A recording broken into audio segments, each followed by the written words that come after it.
नमस्कार, आज की बड़ी खबरों में आपका स्वागत है। मैं हूं आपके साथ अनु भारद्वाज। आज की बुलेटिन में बात करेंगे मलेशिया दौरे के लिए रवाना हुए पीएम मोदी। बताएंगे आपको क्यों उठी सोनिया गांधी के खिलाफ एफआईआर की मांग। दिखाएंगे आपको कैसे बीजेपी की ऋतु तावड़े बनेगी बीएमसी मेयर।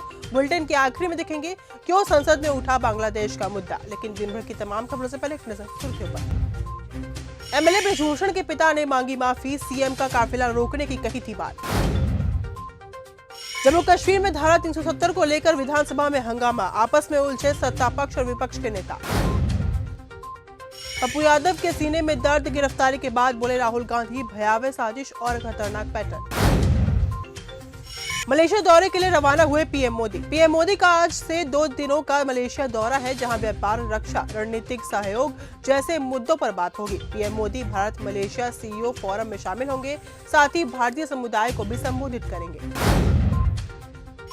सोनिया गांधी के खिलाफ एफआईआर की मांग। दिल्ली की राउज एवेन्यू कोर्ट में कांग्रेस नेता सोनिया गांधी के खिलाफ एक याचिका डाली गई थी, जिसमें मतदाता सूची में कथित तौर पर गलत तरीके से नाम शामिल करने का आरोप लगाया गया था। इस याचिका के जवाब में सोनिया गांधी ने राउज एवेन्यू कोर्ट में ये कहा कि उनके खिलाफ दायर ये अर्जी बेबुनियाद और राजनीति से प्रेरित है।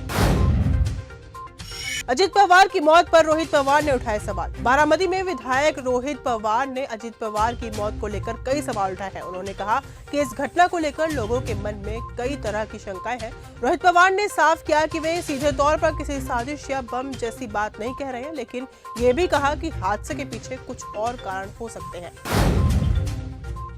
भारत यूएस ट्रेड डील पर कांग्रेस ने साधा निशाना। भारत और अमेरिका के बीच घोषित व्यापार समझौते को लेकर देश की राजनीति गर्मा चुकी है। कांग्रेस के वरिष्ठ नेता जयराम रमेश ने इस डील पर तीखी प्रतिक्रिया दी है। उन्होंने सोशल मीडिया प्लेटफॉर्म एक्स पर एक पोस्ट के जरिए कहा कि अमेरिका भारत संयुक्त बयान में कई अहम बातें अब भी स्पष्ट नहीं है, लेकिन जो जानकारियां सामने आई है वे भारत के हितों को लेकर चिंता पैदा करती है। बीजेपी की ऋतु तावड़े बनेंगी बीएमसी मेयर। मुंबई महानगर पालिका के मेयर चुनाव को लेकर बड़ी खबर सामने आई है। बीजेपी की ऋतु तावड़े अब निर्विरोध मेयर बन सकती है। अगर आज कोई और दल मेयर पद के लिए उम्मीदवार नहीं दाखिल करता है तो ऋतु तावड़े सीधे तौर पर मेयर चुन ली जाएंगी।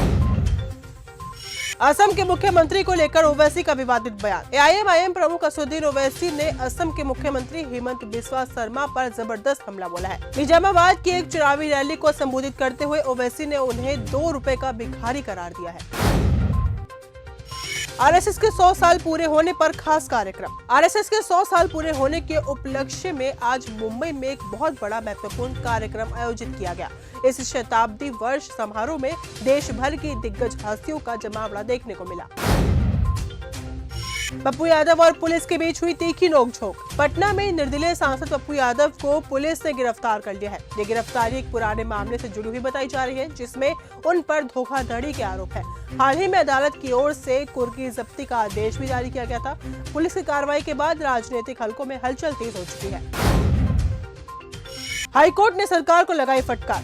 दिल्ली हाईकोर्ट ने शुक्रवार को दिल्ली सरकार को कड़ी फटकार लगाते हुए कहा कि 2023 से डीसीपीसीआर में चेयरपर्सन और मेंबर्स के पद खाली पड़े हैं, जो साफ तौर पर इच्छा शक्ति की कमी दिखाता है। चीफ जस्टिस डीके उपाध्याय और जस्टिस तेजस कारिया की बेंच ने सरकार से पूछा कि क्या आपकी सरकार का एक भी अधिकारी इतनी लंबी देरी को सही ठहरा सकता है। कोर्ट ने कहा कि ये कोई मुश्किल नहीं है, बल्कि ध्यान और इच्छा की कमी का मामला है। जनकपुरी हादसे पर बड़ा एक्शन। जनकपुरी में बाइक सवार की मौत का मामला देश भर में चर्चा का विषय बन चुका है। यह घटना निर्माण कार्यों के दौरान सुरक्षा व्यवस्था में की जा रही लापरवाही का ताजा उदाहरण है, जो न जाने राजधानी सहित कई जगहों पर लंबे समय से इस तरह की घटनाओं का कारण बनता जा रहा है। फिलहाल दिल्ली सरकार की ओर से इस मामले में बड़ा एक्शन लेते हुए लापरवाही बरतने वाले अधिकारियों को निलंबित कर दिया गया है। घूसखोर पंडित वेब सीरीज पर सियासत तेज। ओटीटी प्लेटफॉर्म पर रिलीज होने वाली वेब सीरीज घूसखोर पंडित पर नाम के विवाद के बाद इसे निर्माता ने वापस ले लिया है, लेकिन अब इस पर राजनीति भी शुरू हो चुकी है।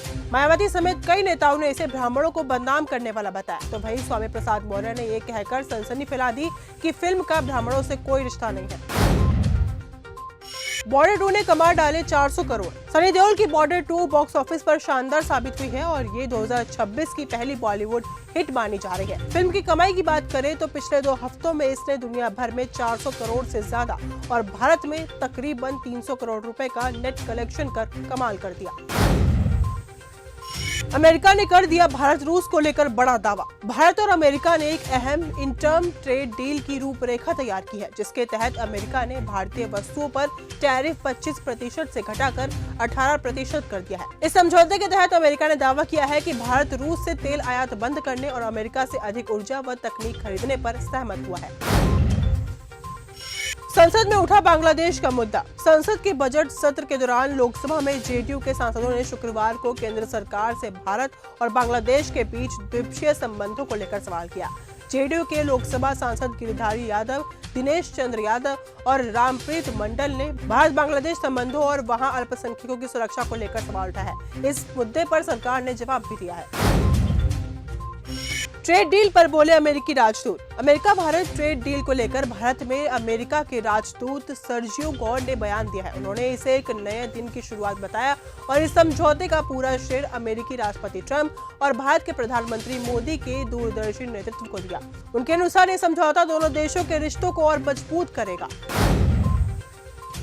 तो फिलहाल आज के इस बुलेटिन में सिर्फ इतना ही। देश और दुनिया की तमाम खबरों के साथ ऐसे ही जुड़े रहने के लिए देखते रहिए न्यूज़ गंगा। नमस्कार।